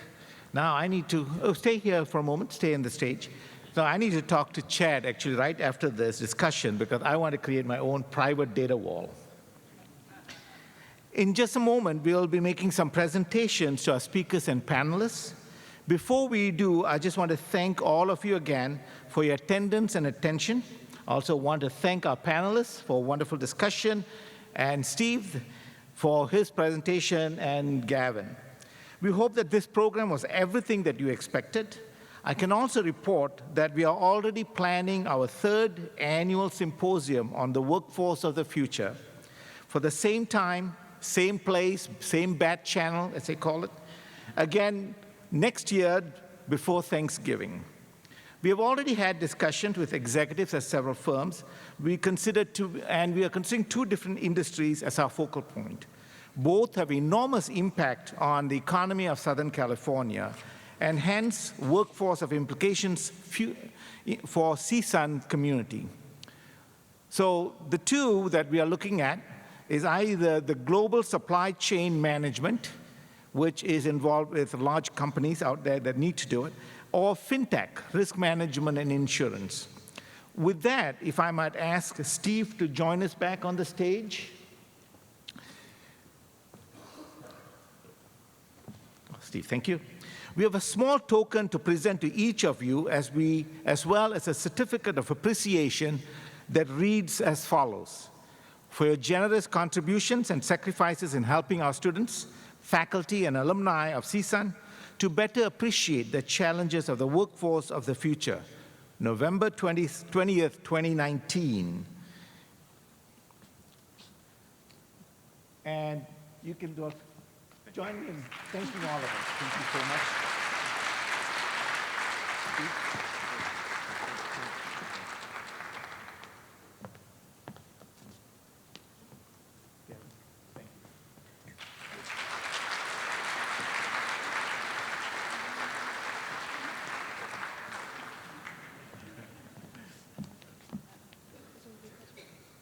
Luca? Marky? I think it's there somewhere. I think we need to get it this way.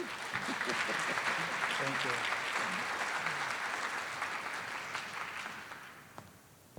Next.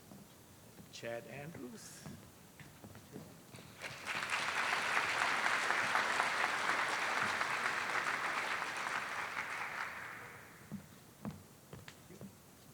Mitra Best.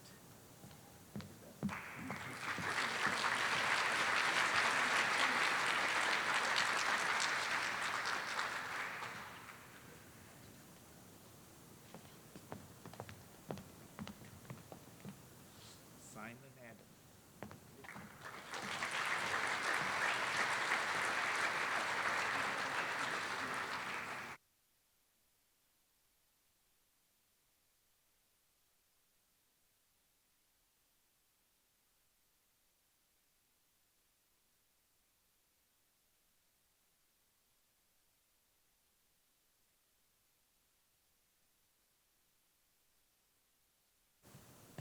If you don't mind, another round of ovation for our speakers and our panelists.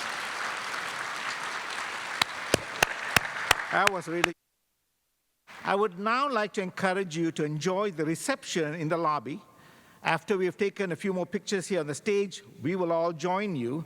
Thanks again, and please travel safely to your final destination, as I'm not sure at the moment whether it's still raining or not. Take care and have a good night. But join us at the reception.